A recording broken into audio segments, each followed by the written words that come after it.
Hello అండి. అందరికీ నమస్కారం. Welcome to our channel. ఈరోజు కథ. నా పుట్టినరోజుకి ఇంకా సరిగ్గా 4 రోజులుంది. ఆయన ఇంతవరకు కొత్త చీర కొనలేదు. జాకెట్ గురించి నాకు ఇబ్బంది లేదు. ఇంట్లో మిషన్ ఉంది. రాత్రికి రాత్రి కుట్టేయగలను. వారం రోజుల నుంచి ప్రయత్నిస్తున్నాను ఆయనకు గుర్తు చేద్దామని. వారం రోజుల నుంచి ఆయన ఆఫీస్ నుంచి ఇంటికి లేటుగా వస్తున్నారు. ఈరోజు అలాగే చేశారు. ఉదయం అప్పుడు అడిగితే సరే అంటున్నారు. అదీ కాక అప్పుడు హడావిడి. టిఫిన్ చేయాలి, కాఫీ కలపాలి, వంట చేయాలి, ఆయనకు క్యారియర్ సర్దాలి, పిల్లల్ని తమిళించి స్కూల్‌కి పంపాలి. సాయంత్రం అడుగుదామంటే ఆయన ఆలస్యంగా రావడం వల్ల కుదరడం లేదు. అన్నీ సర్దుకొని పడుకునేసరికి అలసట వల్ల వెంటనే నిద్ర పట్టేస్తోంది. ఏ రాత్రో మెలకువలో దరిచేరినప్పుడు ఈ ధ్యాసే ఉండడం లేదు. అయినా మరీ ఇంత పీకల మీదకి వస్తుందనుకోలేదు. చూస్తుండగా రోజులు గడిచిపోతున్నాయి. ఆయనలో చలనం ఉండడం లేదు. నేనెప్పుడూ తిథుల ప్రకారమే నా పుట్టినరోజు జరుపుకుంటాను. ఈసారి అది నెలాఖరులోకి వచ్చింది. ఈ నెల ఆరంభంలో అనుకోకుండా వారి ఇంటికి కాస్త ఎక్కువ డబ్బు పంపాల్సి వచ్చింది. పిల్లల స్కూల్లో ఏదో డొనేషన్ అంటూ ఇద్దరికీ కలిపి రూ. 50 వదిలి చేశారు. గత మాసం కరెంటు బిల్లు ఏ కారణం వల్లనో రాలేదు. 2 నెలలది కలిపి ఈ నెల వసూలయింది. ఇందులో ఓ ప్రాణమిత్రుడికి రూ. 70 అప్పు కూడా ఇచ్చాడాయన. వీటన్నింటికీ తోడు మా ఎదురింటి ఆవిడ తన పుట్టినరోజుకో చీర కొనుక్కుంది. దాని ఖరీదు 205. అందువల్ల నేను అంతకంటే కాస్త ఎక్కువే పెట్టాలి. ఇంతవరకు నా చీర ఏది ఆవిడ చీర ఖరీదుకు తక్కువ కాదు. అయినా ఆవిడ సాధారణంగా 100 లోపు చీరలే కడుతోంది.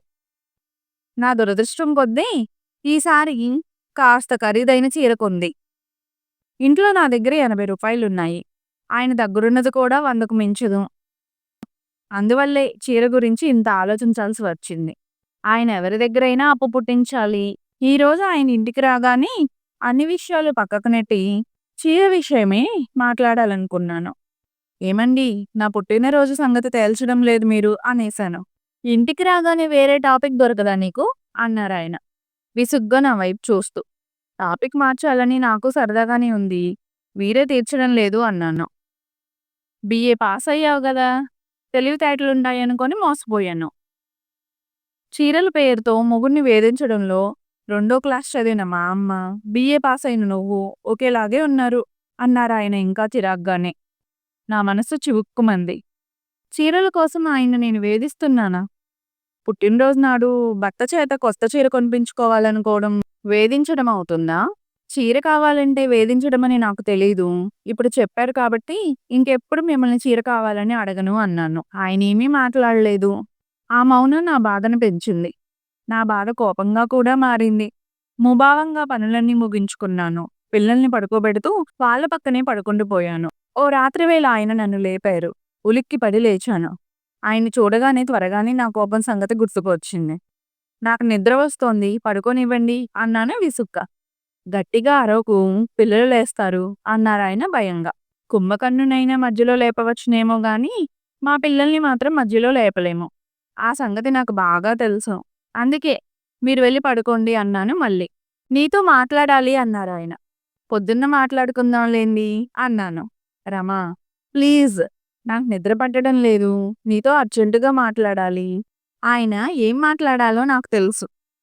విననట్లుగా నటించి పడుకోబోయాను. ఆయన నా చేతులు పట్టుకొని, ఇవి చేతులు కాదు కాళ్ళు అన్నారు.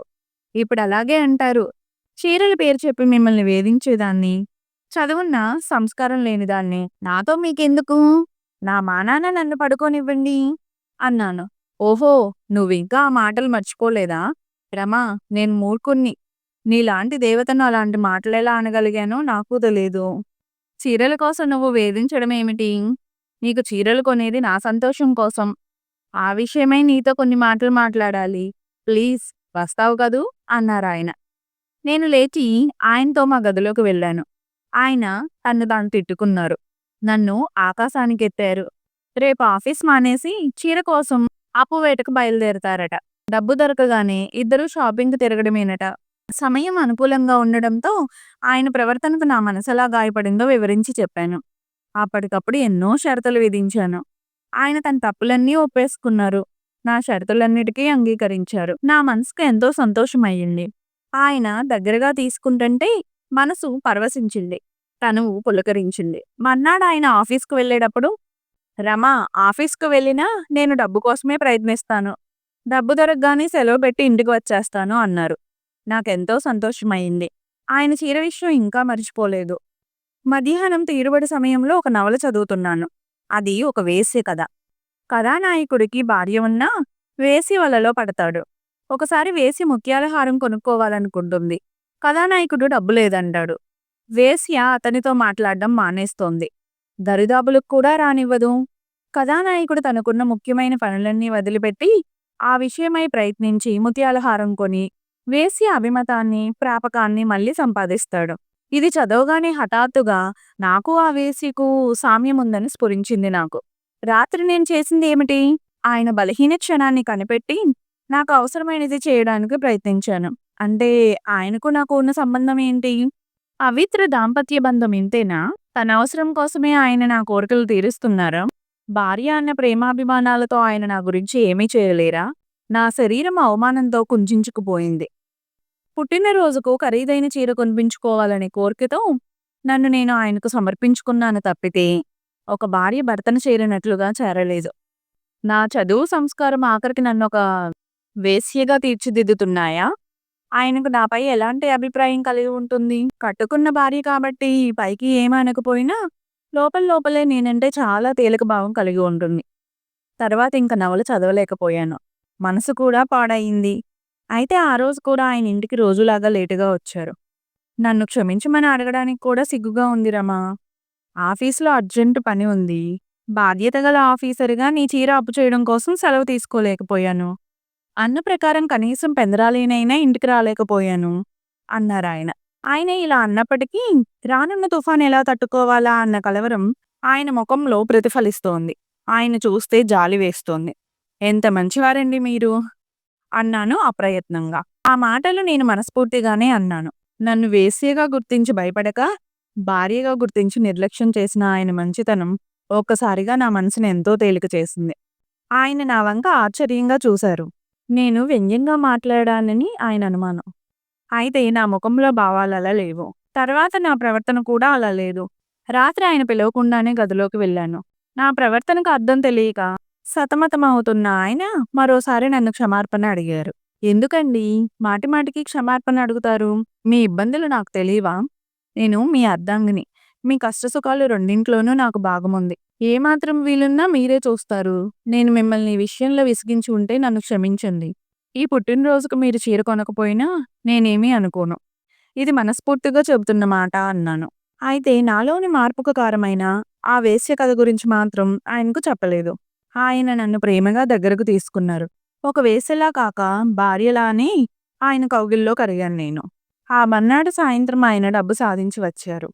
మేము షాపింగ్కి వెళ్ళాము. పుట్టినరోజుకు నాకు చీర జాకెట్టు రెండూ కూడా అమరాయి.